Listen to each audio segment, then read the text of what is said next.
I'm here with my standard size Santa Rosa plum tree, and I'm going to show you how I use summer pruning to keep my fruit trees small.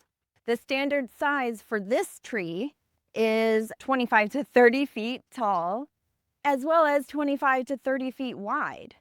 That's actually bigger than I wanted. So most of the common advice is to wait until trees are dormant with no leaves in the winter to prune. And that is true if you're trying to make it grow more vigorously. And in many cases, I do both, but there's always a different strategy based on what you're trying to get. What kind of results do you want? So what I'm doing today is the counterintuitive way to keep your fruit tree small by summer pruning. After a big growth in the summer, it depends on where you are and your temperature, many other things for when that time is. But for me, we've just had a big, huge amount of growth. So it's a nice time for me to do the summer pruning. In fact, this tree has grown already too much, and I pruned it also in the winter.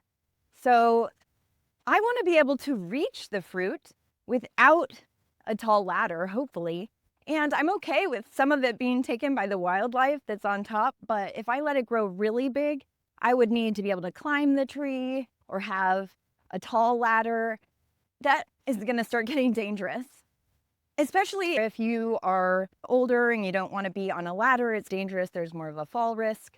There are many ways to actually keep your fruit tree small, just manually with pruning.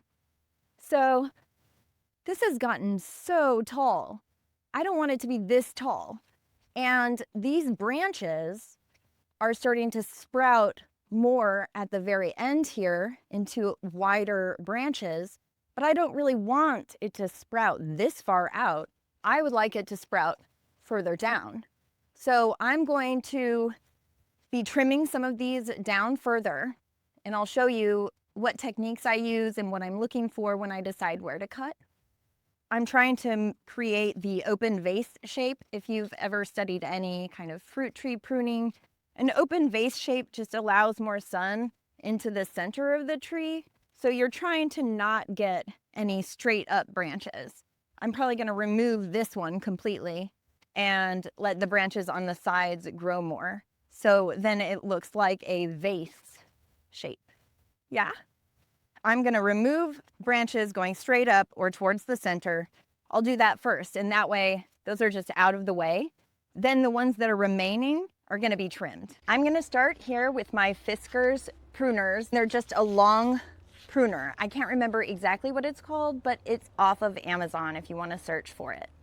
And what I also like about these parts is this brand allows you to take the parts apart. You can remove it and put it back together after cleaning, sharpening it, other things like that.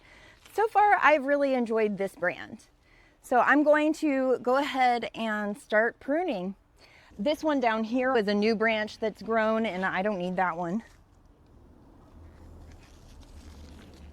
Then that one in the center I said was too straight up and also going towards the center. Don't need that. These I'm going to chop up, and hey, more mulch again, but I'll do that later. This was a potted tree from my local nursery, and we do have native plums here. It's great for wildlife, but the plums are not as good. They are edible. But if any kind of plums are native to your area, then plums are going to do well in your area. And you can get a more cultivated version and have better tasting plums if you'd like. So that's one of the strategies I'm going for. Plums grow wild here. So instead of getting the wild plums, which I have some, but I really want the ones that I'm going to want to eat. So I've got this one, the Santa Rosa plum. Okay, let's see. I got most of the ones pointing towards the center. I don't need this one. Some of them I might take down later, but I might not be ready to do it yet. So I can always do that later as well. Don't be too afraid to make these cuts. Pruning a tree actually makes it grow better. It actually just depends on what you're going for. So make sure you know when is the best time to prune for what you're trying to get. Now I have a much smaller amount of main branches.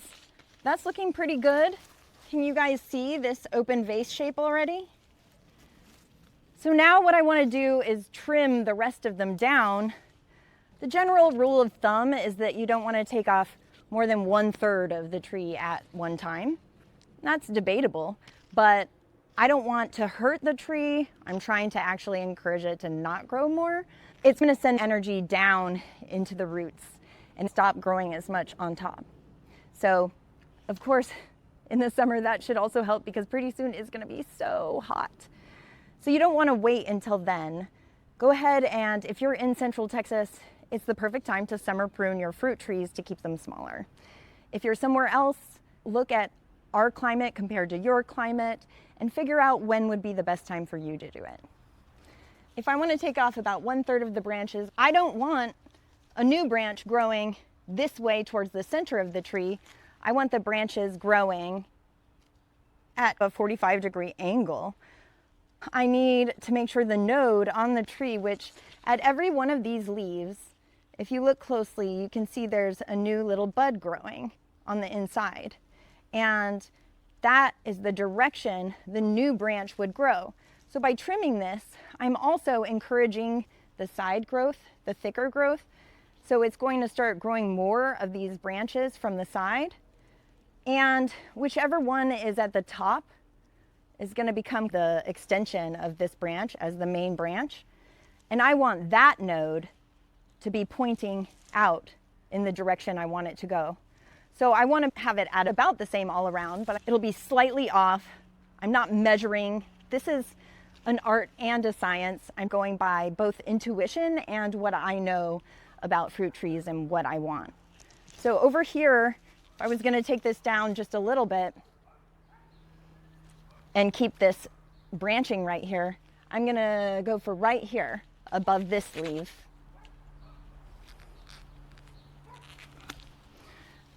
So I cut off about 2 feet of growth there. And on this side, I see a branch that would come out this way.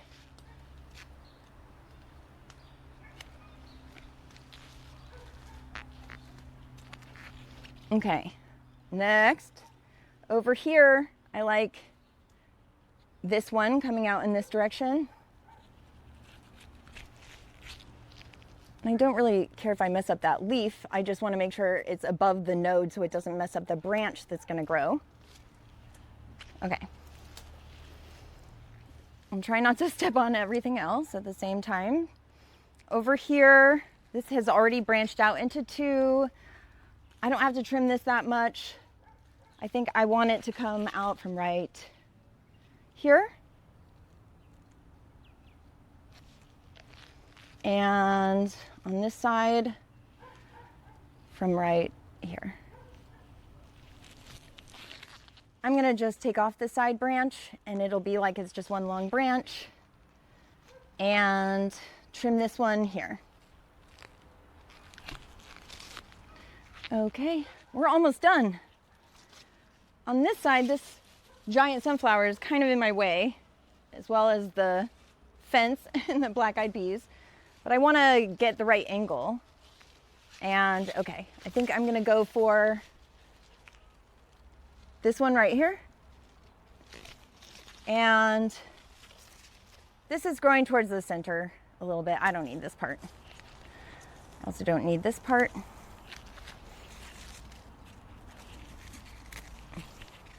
Some of these little sprouts are so small I can take them with my hands. All right, that's done. So it doesn't have to be a big thing and you don't have to do it very often. And ultimately I'm going to be trying to train these branches to grow a little bit down. If you want a really tall tree, grow it like this. And if you want fruit, your branches should be more like this. Okay? So that's it for today. I am now sweating a bunch and I hope you enjoyed this. I'll see you on the next one.